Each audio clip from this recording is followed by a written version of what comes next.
Welcome back, listening audience. Today I have two special guests that make a product that I feel is very essential when it comes to owning a firearms. And I'm not just saying this because I like you guys. I promise.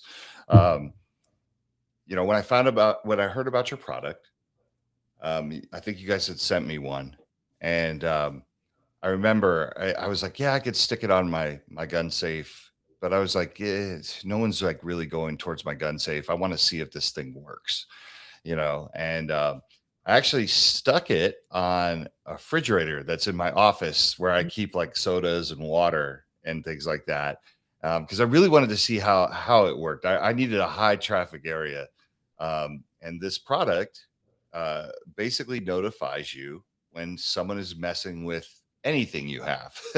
Anything. We're talking opening doors, I mean, moving a watch that's on the counter, right? But the great part about this product is, every time my daughters or my wife would go into my office, I would get a text to my phone immediately that they were in there, and they didn't know it was there.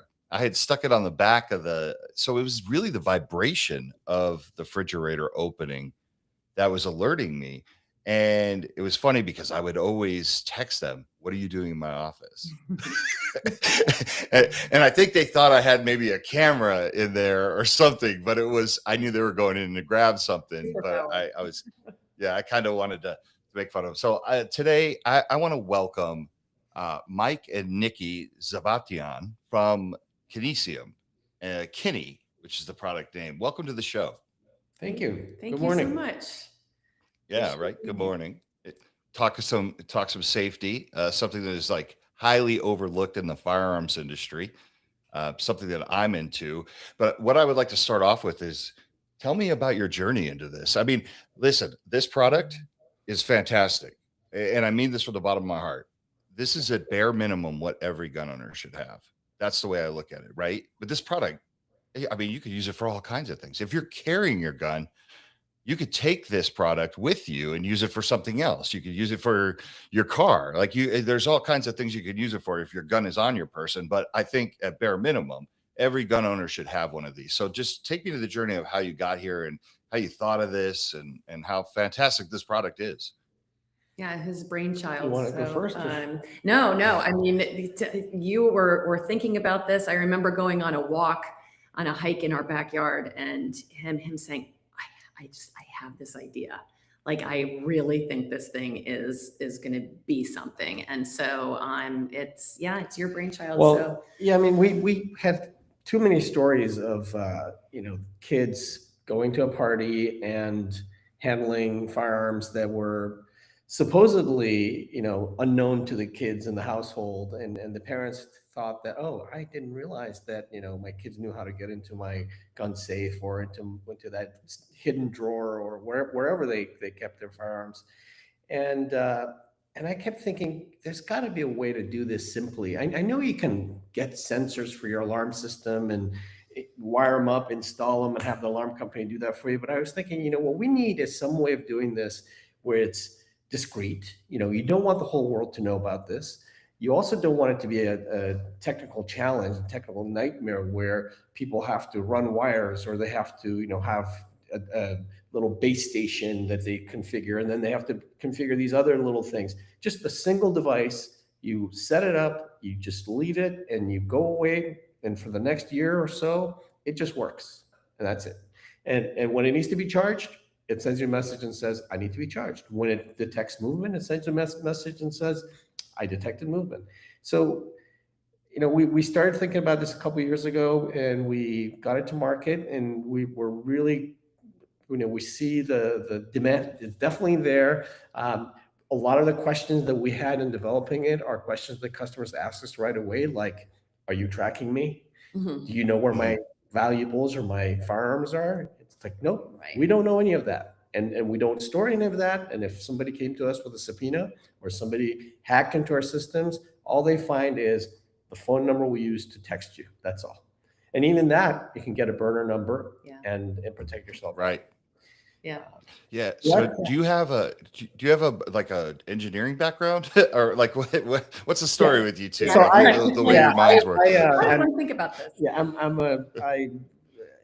I'm an engineer by education, and hardware engineer really. And once I got out into the working world, I got funneled into software engineering and spent a lot of time in software. Started a couple of companies, worked for YouTube and Google and TuneIn and a bunch of high tech companies. And then I realized that my passion has always been hardware. My hobbies have been building stuff with electronics and circuit boards, but I'd never done that as this is going to be my bread and butter. And so this is our first hardware product. But as it turned out, the hardware is actually the easiest part of this project. The hardest part of this project is marketing it. Right. You come up with a great mousetrap, people do not beat a path to your door. We have to keep beating paths to their doors because they don't even know that the better mousetrap is out there. And sometimes they think that, mousetrap's not what they need. And so we have to educate them and let them know we have this thing, this is how it works, and this is how you get it, and so on. I mean, even from the beginning when we did a Kickstarter, so we believed in this enough that we went ahead and bootstrapped and got all of the components and and had these Kinis available, and then did a Kickstarter, and then found out, well, you can't mention firearms in your Kickstarter, and we're like, okay, well, that's essentially that was kind of the reason why we made this thing. So we had to really just use nuanced, copy and and make people kind of get there by talking about other ways they could use it, which we found was really actually valuable because people were thinking of all different ways that they could use it. So not only was it, your firearms, but also anything else that could be potentially dangerous. And then also just protecting one's privacy. There are things in your life that are private to you that you don't need to have anybody else involved in. And there are just so many gaps between what you think is protected and hidden and safe and what the reality is. People do have access. People might be touching things. You might not know that something is missing until 3 months later when you go to look for it, it's not there anymore. And then you're like, well, when did that happen? So this actually gives you that awareness immediately that something has been accessed, and especially when it's something that is potentially lethal, that is, of the utmost importance, right? I mean, the people think that something is locked up and no one knows how to access it, but you'd be surprised that kids are resourceful, and that's just talking kids, but anybody who is curious and finds a backup key or a combination is going to go and kind of seek out what that key goes to. We kind of forget what we were like when we were younger. You get into little trouble. You're curious, and that's what makes us human, and it's normal. Yeah, it's true. I always think of this story when I hear people tell me I taught my kids to stay away from it and they know better. I remember talking with two of the owners. It was a family business. It's called Kini Safe. It exists today. There'll be a SHOT Show and everything like that. And Mike Baker, one of the Baker brothers, was like, yeah, he's like, my dad, he's like, the minute he's like, my dad created a massive, global safe company. And he's like, the minute my dad would leave the house, we'd break into the safes and play with the guns. It's like, yeah, everybody does it. And it's like, it's natural, right? I knew what I was getting under the tree. I broke into the presents. I broke into the closet that was storing the presents for Christmas. I mean, and that's what I love about your product is that it's a passive way to kind of have that security. Mhm. like now, obviously I had to take it away from my refrigerator. It didn't make sense for it to be there. I'm not guarding my Cokes and waters, but now I have it hanging on my Canon safe. So if someone comes by that safe, they would have to move it to get it off of the handle, because I have one of those big like Perfect. walk-in safes, right? And it's like I said, it's perfect. So let me ask you this question. We talk about the Kickstarter thing, right? And they won't let you say firearms, which that really is frustrating, right? Yes. Whether you hate firearms or you love Yeah, we're like, firearms, we're not selling firearms. We're selling something that right? is a safety product for firearms, but Yeah, it's just, that's goofy to me, and it's almost like counterproductive, right? Like, you want to say to people, if you have a firearm, this is a great product for it.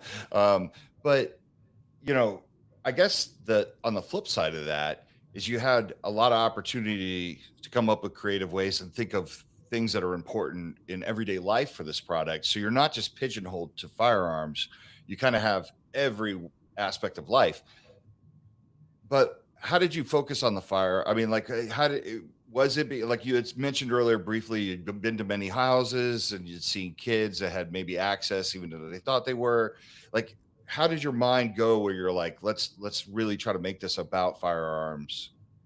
How did you see that need? Well, even to this day, I think firearms are number one as far as our marketing efforts and advertising and all that. We've tried to put an angle of, hey, this is also good for your prescription medicine, for any Yes. legal or otherwise recreational drugs you might have. But honestly, it really, for me, it goes back to, hey, if we can save a kid from taking a gun to school, even if it's an unloaded gun, even if they're taken to school to just show it to their buddy and say, hey, isn't this the coolest thing? That is not a the principal just says that wasn't good, don't do it again. That is a police get involved and parents get in trouble. Yeah. So if we could save at least one of those, then I feel like we've done our job. This has been all worth it. At some point, I hope that we become synonymous with, hey, if you have something you care about and you want to watch it, get a Kini. And maybe people will just use Kini as like the default term for anything that they want to watch. Just like people say, hey, get an AirTag for that thing.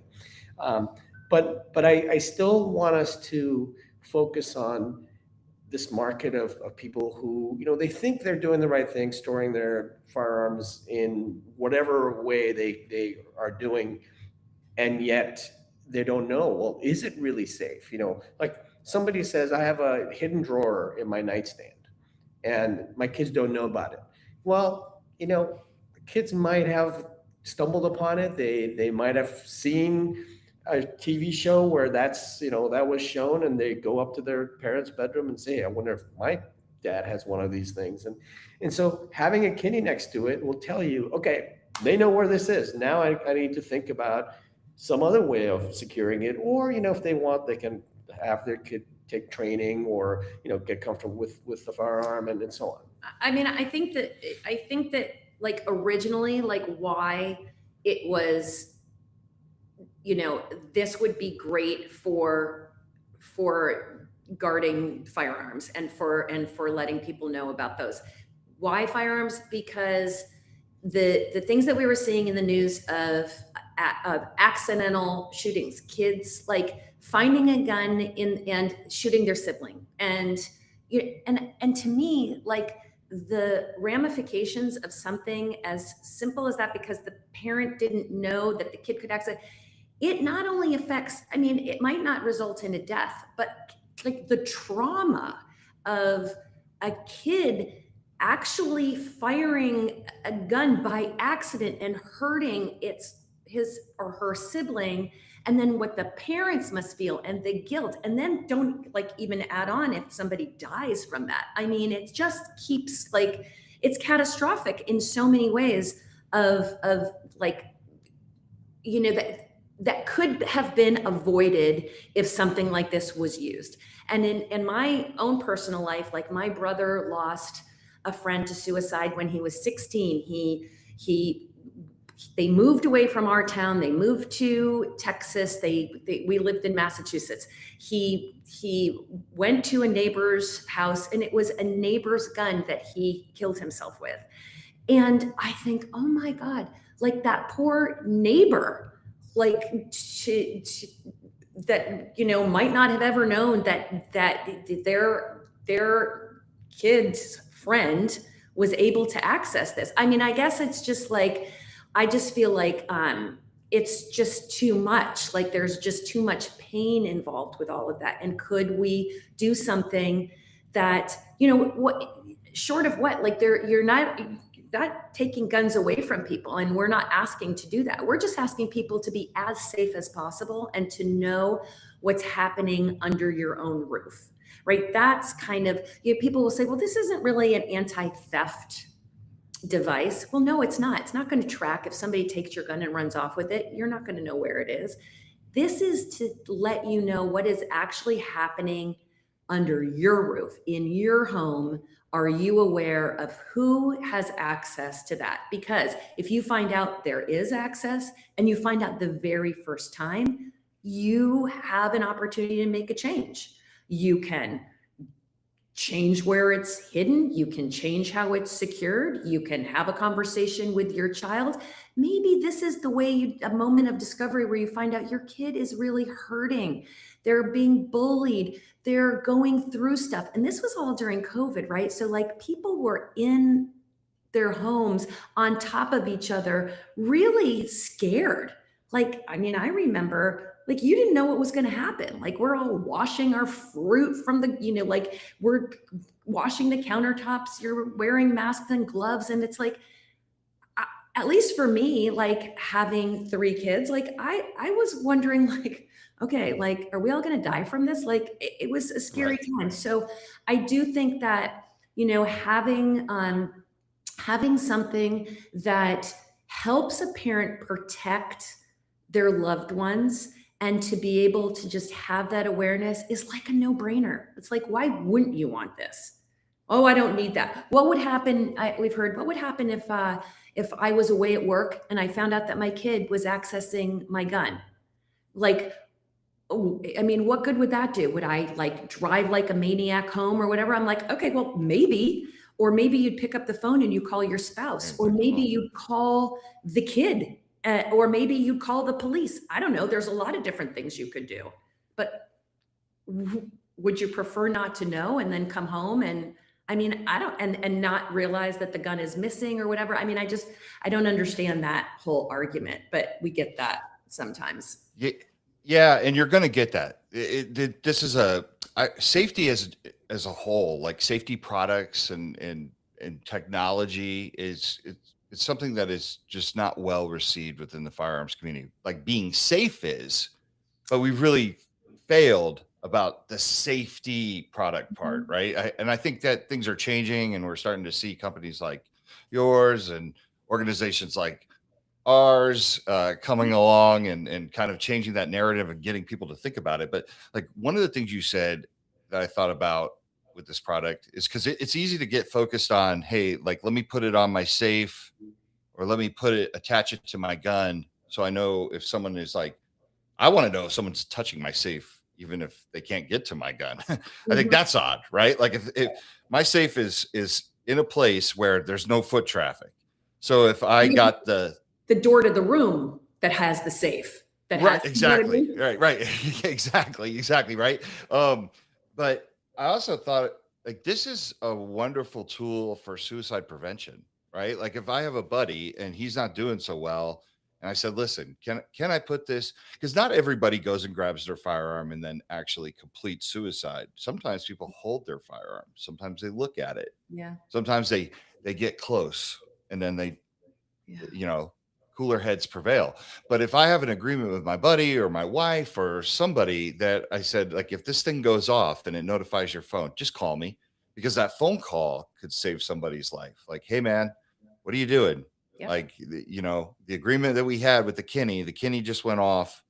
Do I need to come over there right now? Like, let's talk this out. Right. Like, I love that it's kind of, there's so many functions for this. There's so many scenarios we can talk about it, but it truly is not only a motion detection, device, but it is also a suicide prevention device. Absolutely. It complements suicide prevention very well. Yes. And now with the apps that are rolling out with this product, more than one person can get a notification, which is really critical if you do have a veteran, say, who might be at risk and they're willing to, participate. And they're not the ones that need to get the notification, right? They need their spouse or their buddy or another family member that can get that. And it can be more than one person, right? So they have like a support system that somebody can, contact them and is aware. And I just think that that's really important, Yeah. So just to rewind, because I want to dive into the product. I have it right here. I'm sure you have product there too. So I want to open the box with you and talk. There's some great stuff in there. But so you have this idea, and you're like, okay, like I'm an engineer, I know how I can put these things together, but then you got to think about the marketing aspect. You got to think, I mean, it's not easy to just start a business and start a product and then find out how many you need at first. And then obviously the first run of those products is massively expensive because they're prototypes, right? Like, can you guys give me a little bit about that back? I'm always, that's my business brain. I love hearing these stories of how these companies come from nothing. Yeah, that's great. So if anybody wants to, do a journey like this, it's not that hard. It's especially these days, things are so much easier than they used to be. The first thing you do is you go get yourself what's called a proto board. And it's basically a board with all these little holes in it. And you can take components and put them into these holes. And then this is such an engineer. He is an engineer. It's really easy. Well, yep. Go ahead. Continue. Really easy. Well, back in the day, like if you go back far enough, I'd have to like take a circuit board that was unetched, and I would have to put a little negative on it and spray it with photosensitive material and then expose it to light and then do the whole developing like we used to develop photos. And this circuit board would then come out and it would have like these paths on it that like you've seen, I'm sure. But nowadays you get this proto board, you put the stuff on, and then you connect it to the computer, you program it and then test it. And if you don't like the motion sensor because it's too slow or not sensitive enough or too expensive, you try 3 or 4 different ones. And in fact, when we were coming out with this product, the accelerometer that we used to detect motion was sold out worldwide. You couldn't get it. And the reason for that was that a lot of these motion detectors are used in automobiles, and they're used for things like even to detect if the door opens, the car door opens. And so the auto manufacturers used to order so many million units a month. COVID happened. Auto manufacturers said, we're not ordering more of these units for now. We're stopping all the orders.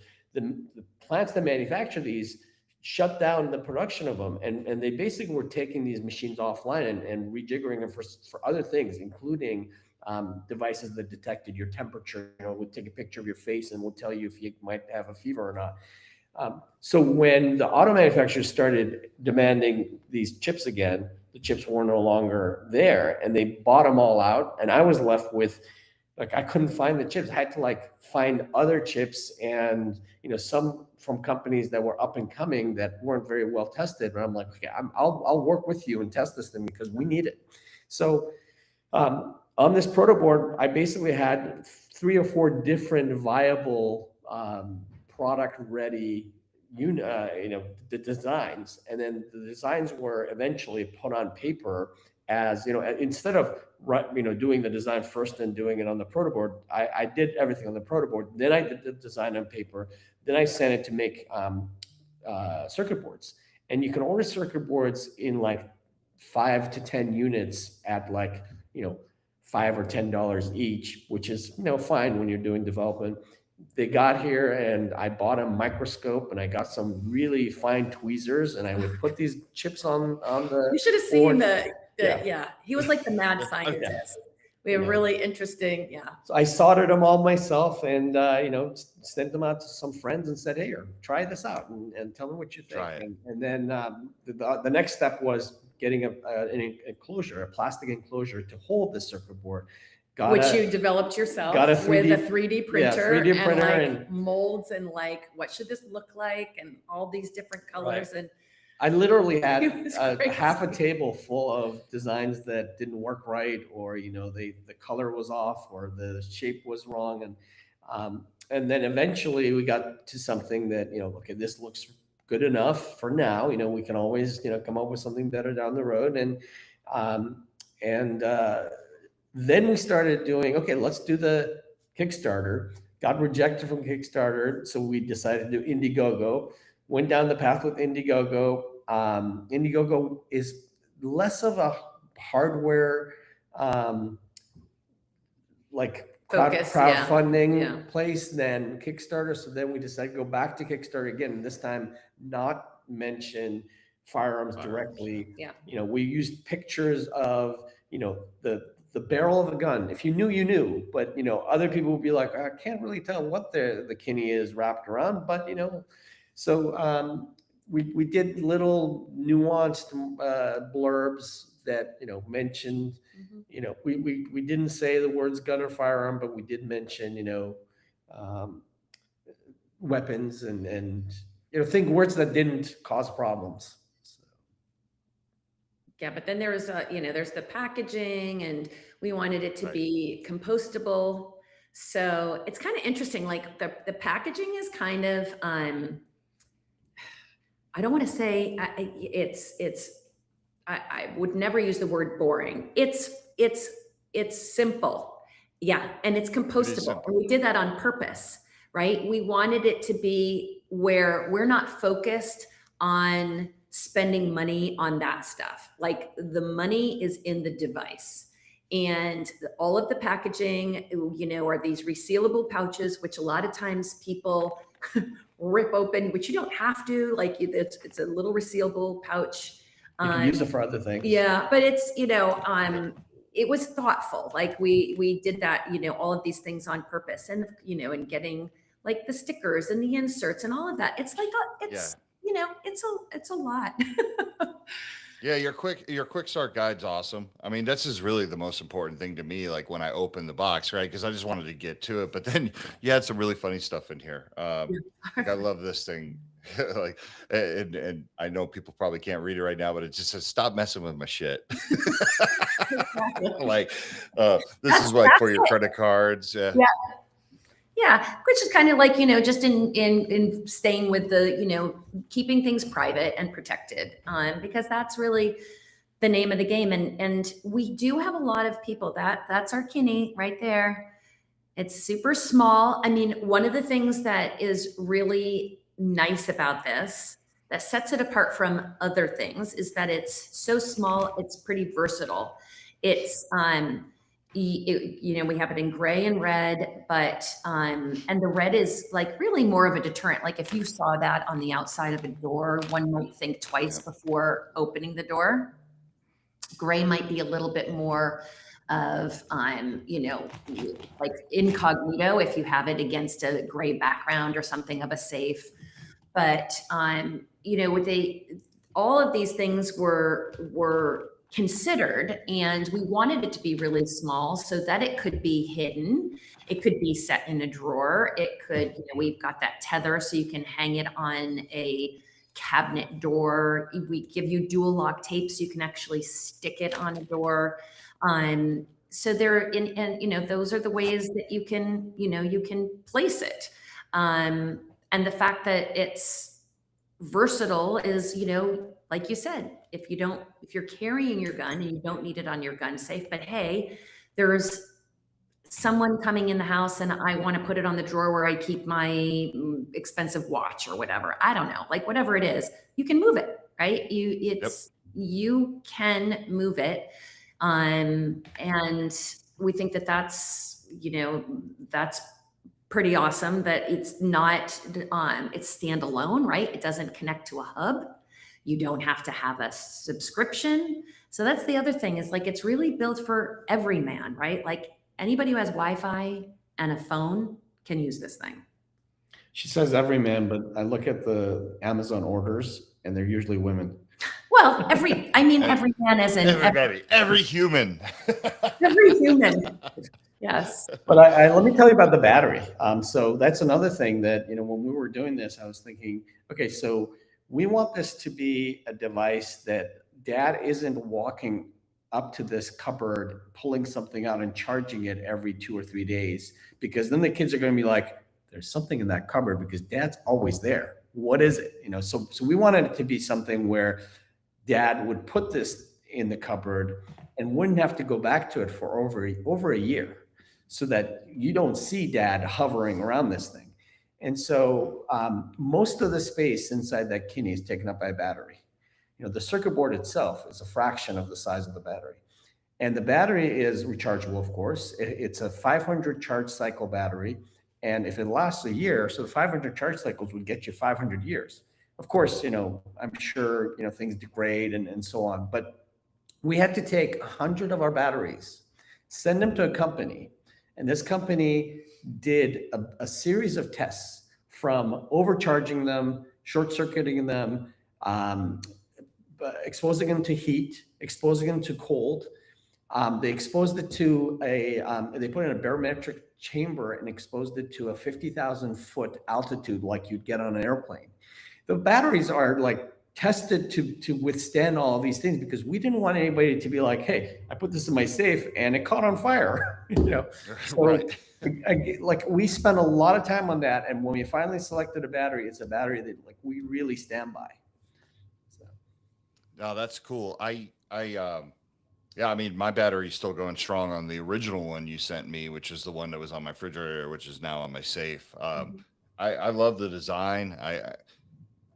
It's funny. No one noticed it. I'm looking at the fridge right now because it's in my studio office, but like no one noticed it was there. No one ever like said, "What is that thing?" You know what I mean? Like, you definitely can conceal it, or like I said, I hung it to the back of the fridge, so every time the door would open, the vibration set it off.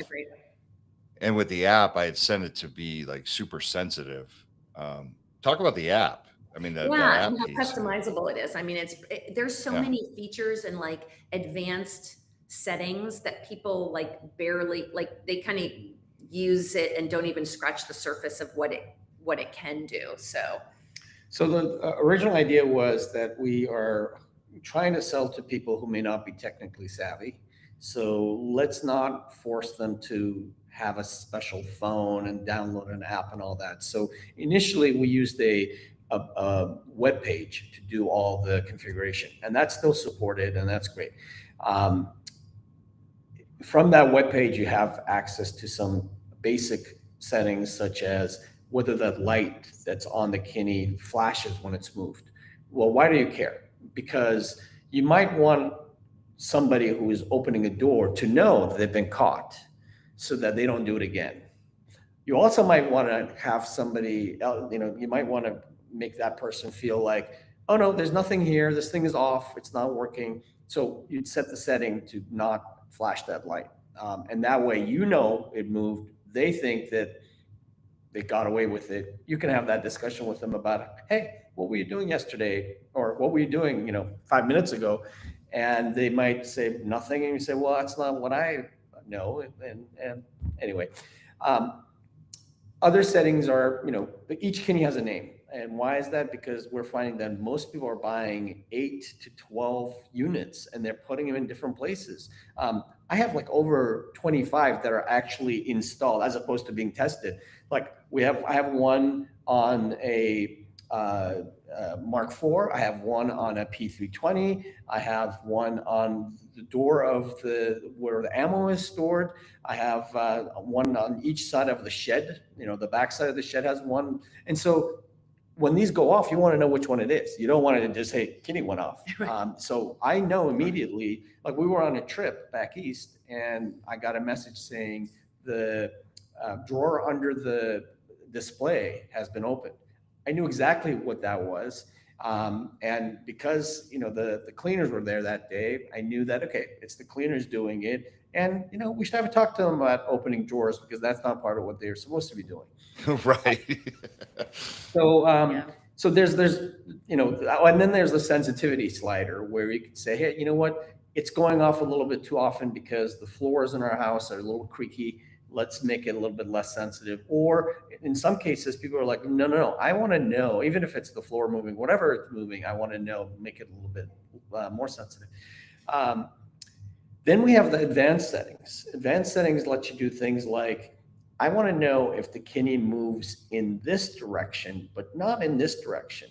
And why is that? Well, I'm putting it on a case that opens this way, and I want it to be very sensitive about this opening movement, but I don't care if the case slides because somebody might like kick it, move it, slide it on the floor. That's not a big problem for me, but I want to know when it's open. So we can have the app restrict notifications to the X, Y, and Z axes.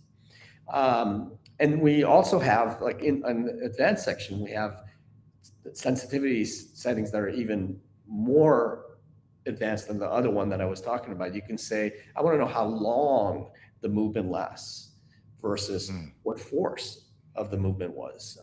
If it's somebody might say, these tiny little vibrations, I don't care about. I want to jolt. I want to know when something hits it really hard. If somebody's trying to hit a hammer on my case, on my stop box, and trying to like break it, that's what I want to know about because that's the thing that I care about. So then we went to having smartphone apps. And why did we do that? Because right now, when we send a text message, the text message goes to the towers. The towers have to know where you are in order to send you the message. So there's about 1.5 seconds, maybe 2 seconds of time spent in the routing of the message to the cell phone towers. But if we could send the message directly to your phone from our server, the server knows where the phone is because they've been communicating. Your phone is constantly talking to the cloud. So we could send messages to you 1 to 2 seconds faster. And that was a big thing for us. Plus, we could actually send you rich notifications. SMS is mostly just text. You can send text message, and then you can set up your phone to say, when you get a message from this number, play this sound. Well, with app notifications, you can do more than that. You can set a critical setting on it. And what does the critical setting do? The critical setting gets through your night mode, your sleep mode. So if you're asleep and you've silenced the phone, a critical notification actually cuts through that and sounds the alarm. And it sounds at a higher volume. So these are some of the benefits of doing this app, a smartphone app. And just like the web page, the app has the same settings available to you. You can change them.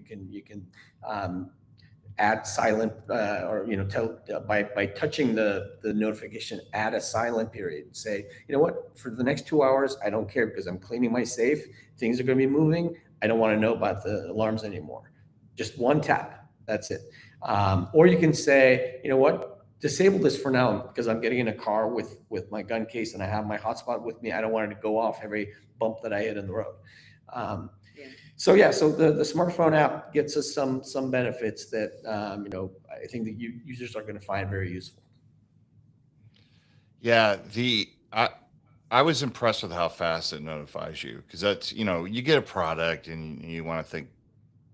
You want to believe that it works and it's good, right? Like that's my biggest fear is when people send me a product and it just doesn't really work that well. And when I got that, across let this work. yeah, it's like listening to your friend who's like, "I'm a musician, hear my music," right? You're kind of like, "Oh, great, I'm gonna either have to lie to this person or hopefully this person's really good with music." Uh, but yeah, the speed in which it does notify you is pretty awesome. I mean, it's I think people would be surprised to have it. Tovis in the comments, I'm not sure if you can see the comment section, but he had a great comment.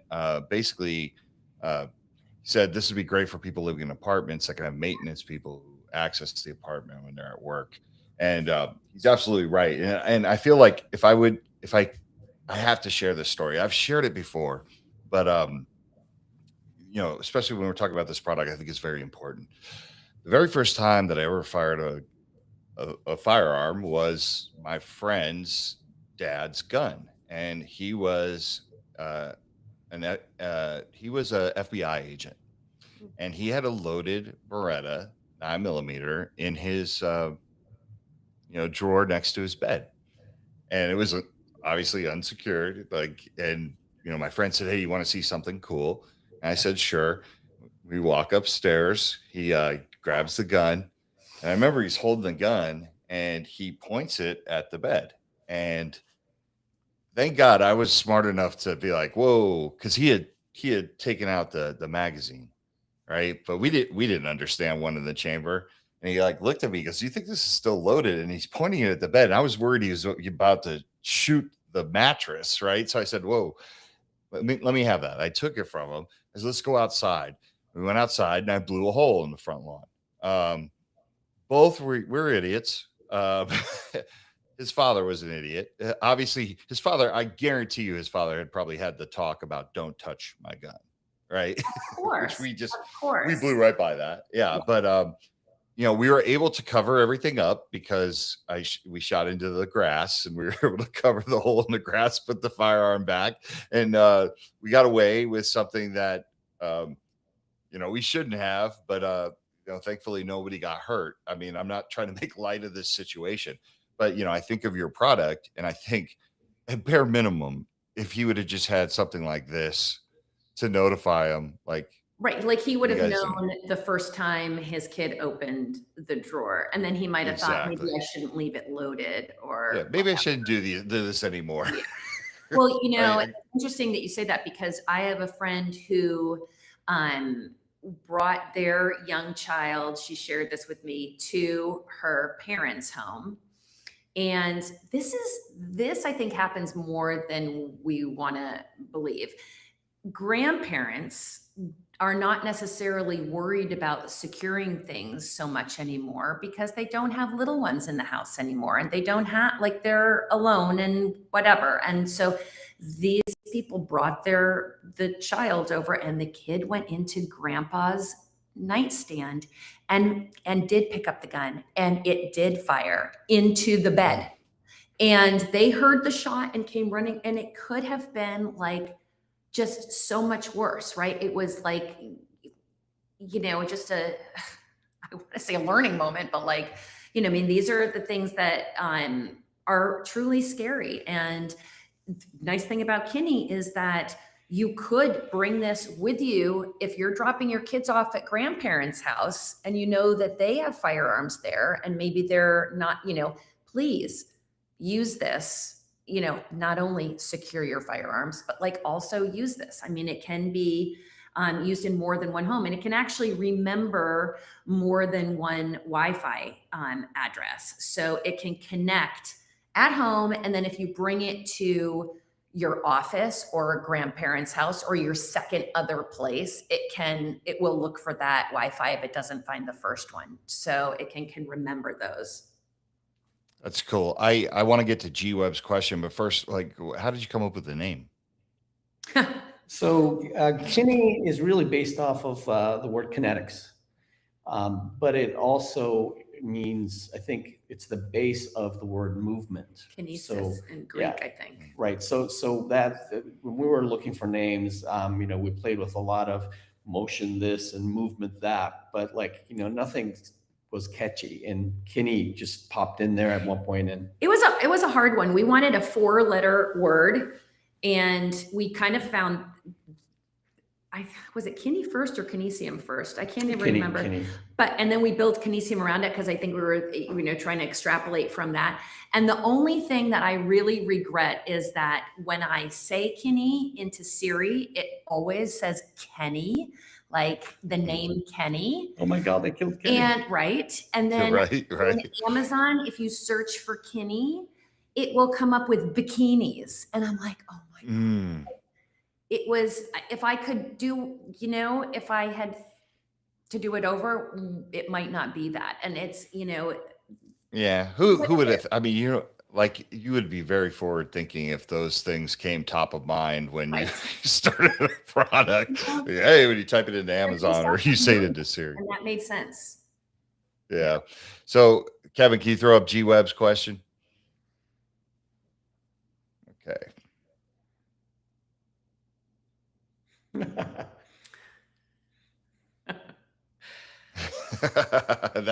Yeah, great point, G Webs.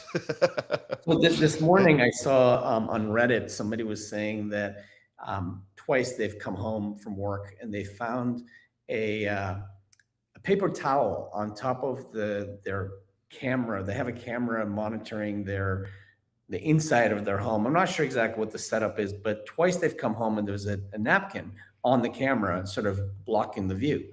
And people were giving them instructions on, okay, so you should take a piece of paper and wedge it in the door. So when the door opens, this paper falls out and whoever it is won't know where exactly to put the paper. And And I was thinking, or get a Kini.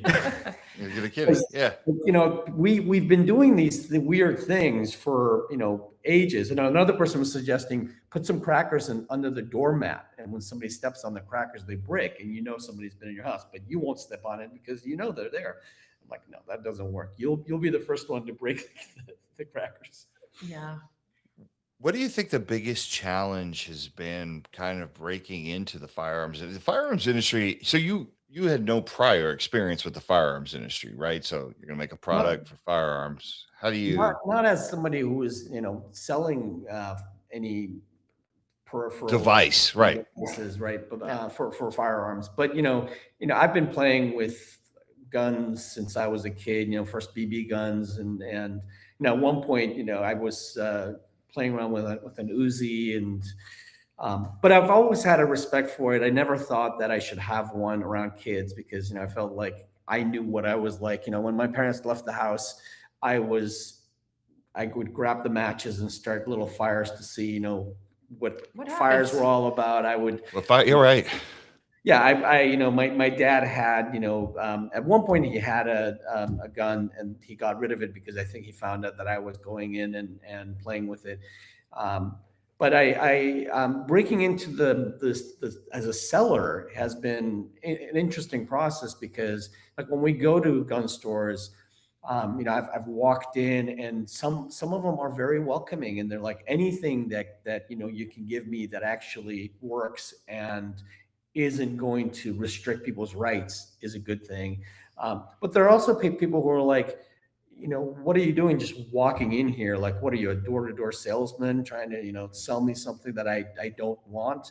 And I'm like, well, how would you find out about it otherwise? Because right. I don't know your email. I can't, I've tried calling you ahead of time, but you guys are busy and I don't want to bother you that way. And I come in and I respectfully wait. And if somebody else is, there to actually buy a gun, I step aside because I don't want to take up, valuable time from, you're making a revenue, but I do want to give you something that has good margins and you can, make an extra $25 on each sale of a gun or ammo. Like somebody walks in, buys ammo, say, hey, put this on your ammo box and you'll know if somebody's going into your ammo box and messing with it, or put it on your gun safe, or put it on the cabinet where you are hiding it.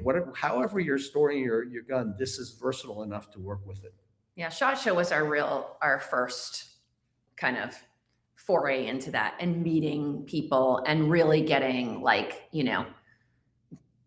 people's feedback as they were looking at it. And people were excited. I mean, I think that it was we heard a lot of people say that, at SHOT Show with so many exhibits that there's like a lot of the same thing. And ours was like the first kind of, well, that's new and different. Like that's the most unique thing I've seen here, which is, is good to hear. Yeah. And they're perfect segue Sure, into G-Web's question. Will you be at SHOT Show? Come see us. Do you know your booth number offhand? Just 4562, I believe. I'm double checking We're next to one of the booths that provides you hand warmers. We're on the Venetian level 1 in the main hallway. So I say Venetian level 1 from I've heard from everybody else. That's where all the good stuff happens, right? It's like all the scrappy little booths that are like passionate and doing really cool things. But the main thing that like leads to the doors that go up to the street towards Caesars, we're like on the right, the second booth to the end, where it's going to be nice and cold. We're going to be freezing, but the doors are open. But we're next to the hand warmers, so that's a good thing.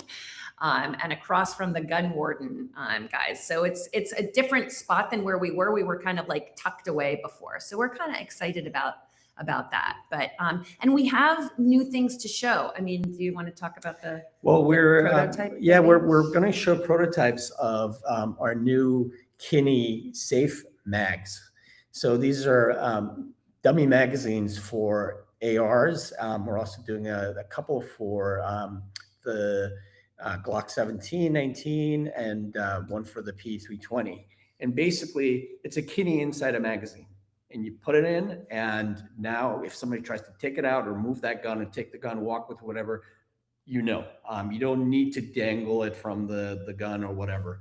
And this is for the people, we have quite a few customers who've like, they're dedicating Kinis to each of their weapons so they know which one, because you might carry and you carry that weapon, but you also have a few that stay behind, and they might not all be in the same place. People like to have one in their bedroom and one in their kitchen area, so that it's easy to get to them when the need comes up. Hopefully it never comes up, but so they want to know which one was moved, and they're not all in one safe. So this will give them a really easy way to do that, and it also hopefully is a safe way to store the gun. Now, for the people who are like, no, I have to have the actual real magazine in there, loaded magazine in there, well, they can still use their Kini that we have today. But for everybody else who wants to store it this other way, so you'll see those prototypes at the show. You can play around with them, give us some ideas, tell us how you like them. Hopefully we'll start having those ready for sale at the end of February or March.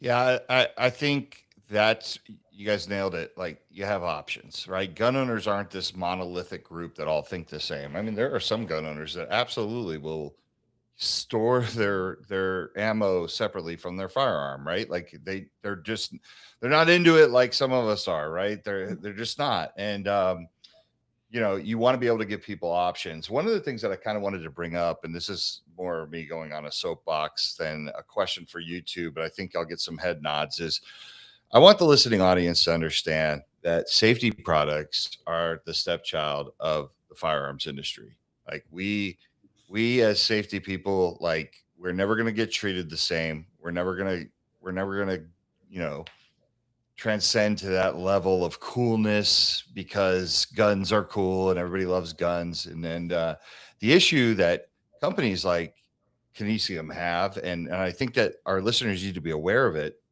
is that many times they're one SKU products. I mean, you guys are obviously coming out with more SKUs, but it's very difficult to get into distribution. So it usually goes manufacturer, sells to the distributor, distributor sells to the dealer. Now, in the firearms industry, not all distributors actually carry accessories. Some are ammo and firearms only, right? So then you got to find someone who believes in you with your one SKU that is going to take the time to have it in their catalog. Now, it's not impossible, but it's just very difficult to get someone to pay attention to you when it's just a one SKU item. When you think of all the other companies like Ruger and Smith and Wesson and Glock, who have a million SKUs and a bunch of accessories underneath, that brand name, and you have to buy it. Then you also get ignored by the sales reps, because sales reps are people that drop in on distributors, and they also drop in on dealers, and they usually represent different lines. Many sales reps will have a handgun line, they'll have a clothing line, they'll have archery line, but sales reps are always looking to find the path of least resistance to sell something, right? So if I get a chance to be in front, and you kind of touched on this earlier when you went into gun shops, gun shops have to deal with a ton of sales reps every day. They have to deal with distributors calling them with the deal of the day, and they have to service their customers. So now a rep is going to go to the path of least resistance. They're going to say, okay, you don't want my archery, I'm going to move you over to my Glocks, right? I'm going to move you over to this, right? Who's going to get cut out of that and suffer the most? Right. Safety products, right? Safety products. And recently we came together on a project that you're working on with Walk to Talk America called Roots, which stands for Responsible Ownership, Outreach, Technology, and Safety. And what we want to do is start shining a light on these products, not only in the firearms industry, but also in the research and behavioral health community, to let people know that they exist. So the ask that I have of anybody that goes into a gun shop is, please tell them about products like Kini. Right. You know, if they don't have these type of safety products in their store, mention, hey, you should carry Kini. It's not that expensive to carry, and you can make some good margin on it. And it's absolutely at bare minimum what someone should have. Not everybody could afford a $400 safe, right? But most can afford a Kini. And that's the ask that I have of the listeners. Any help that you could give these two, right, with this fantastic product. And I know some of the listeners already said that, hey, you're going to be at SHOT Shows, you're going to stop by and see them. But at this time, safety products can use all the help they can get. And it just makes our industry look good. It makes our community look good. It makes gun owners look good. So now I'm going to jump off the soapbox and give the floor back to you. But I just wanted to say that. I love that. Thank you. Yeah, thank you. I mean, it's absolutely right. And it's just about being responsible, and you know, it's a way for us to all take care of each other.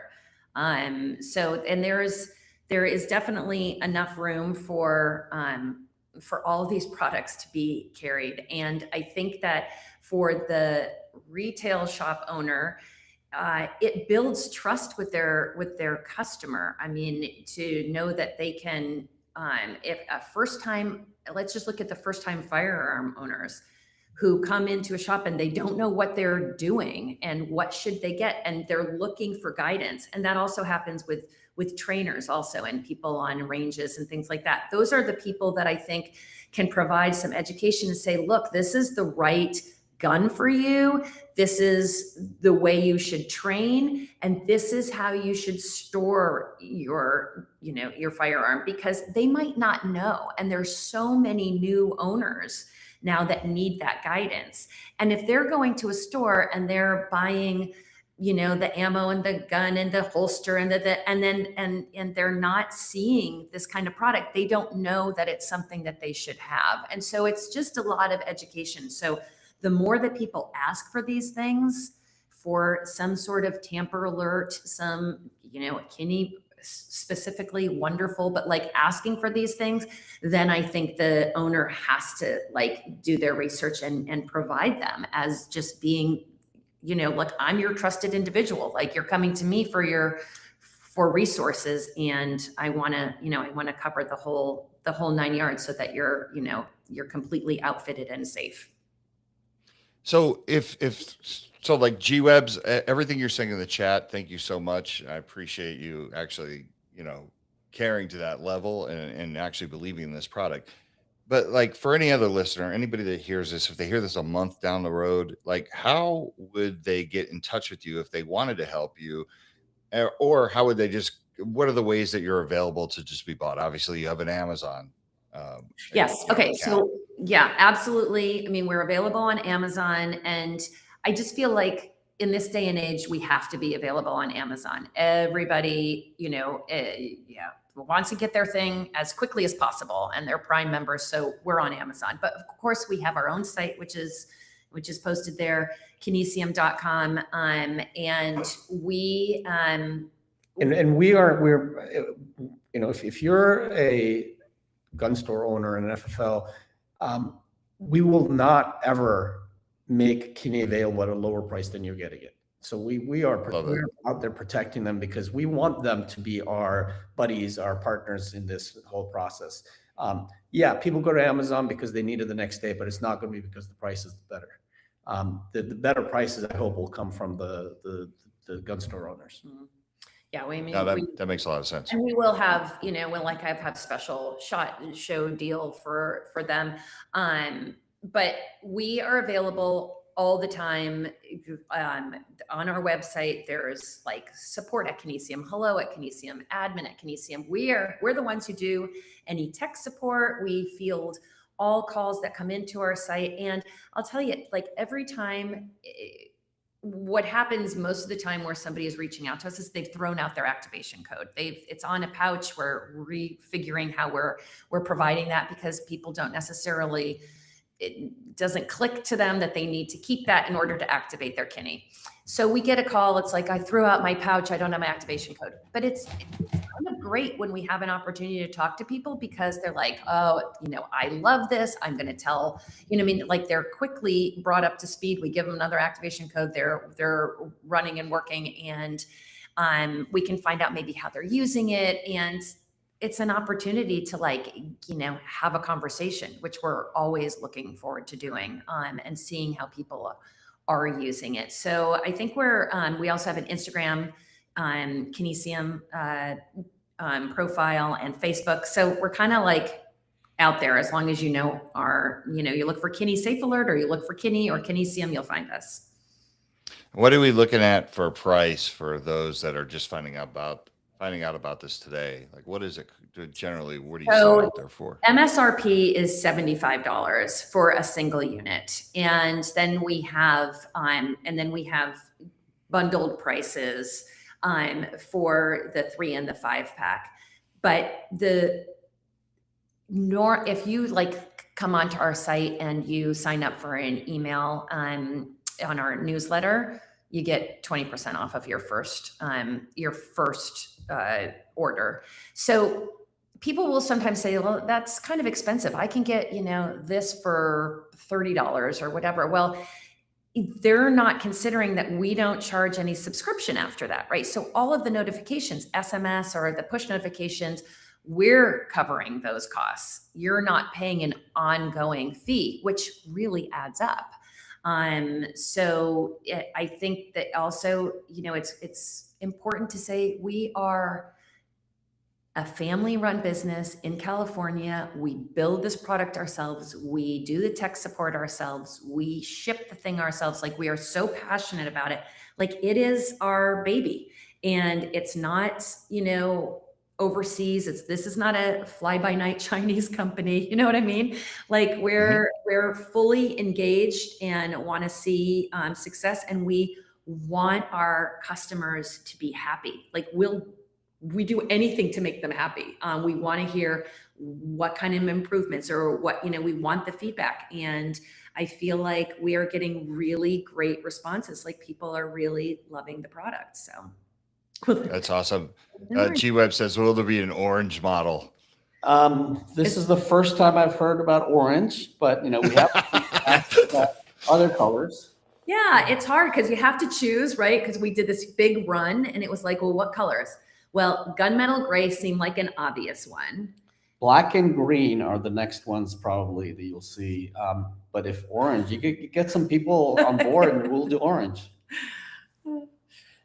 Yeah, I love G-Webs. G-Webs, it's good to see you in here. I definitely want to catch up with you at SHOT Show. No, I appreciate you coming on. I appreciate what you do. It's crazy. 10 years ago, I would never have fallen in love with safety products like I do now. But now that I'm in suicide prevention, I'm watching people go through struggles, and I'm promoting better mental health. These products are becoming so near and dear to my heart. And I get excited over it. I just want to get that excitement to other people, because it can be exciting. You find these really innovative ways where you still have your freedom of your firearm and how you want to use it, and protect your community and family and yourself. But you could also really be responsible at the same time. It's getting easier to do with technology, and that's what's really fun about it. And we're going to always have those old timey people that are like, my safety is my finger, and my children know not to touch it. But things are changing, and people are getting more accepting of technology and the things that come with it. And you guys are saying the right things. Like, we're not tracking you. This is not a play, you know.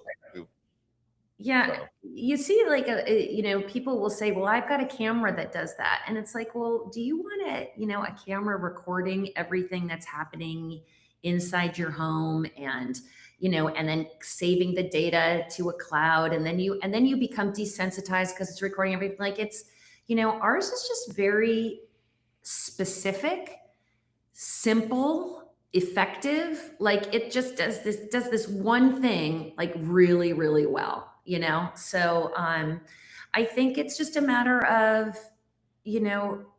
spreading the word, I'm looking forward to meeting a lot of people that I've talked to over the past year after last SHOT Show. And this year, like meeting those people, meeting the influencers who have tried our product and love it, working with more people. I mean, Stopbox has been partnering with us since before last SHOT Show, and they sell it on their site and they love it. So that's been a great partnership for us. Just trying to, get the word out as best we can, and by asking your retailers and by spreading the word and getting more people to just know about this and use it maybe in studies and use it with a vet that might need some help, and just kind of building that community, I think will help us. So we're excited to make those connections again this year, and I'm excited to meet you, even though I think he's met you. I think we met. So yeah. Yeah. I know it's going to be here before we know it. I mean, it's just right around the corner. I got to go to a Camfor show this weekend and in Fort Worth, Texas. And I'm coming back here. I have like a little bit of a calm before the storm. Then pretty much my SHOT Show starts Saturday, because of the pre-SHOT Show thing. So I'm looking forward to hanging out. We'll be at your town hall, which would be awesome. Are you going to range day? Yeah. I wasn't planning on it, but I might have to. So we'll see. I might be. You guys are going to be out there? We were there last year, freezing, and right. We're not there this year. I kind of just put the kibosh on that. I felt like we're going to see the people he had a great time. Yeah, because he went and demoed a lot of things while I was standing freezing. It was so cold, I can't even tell you.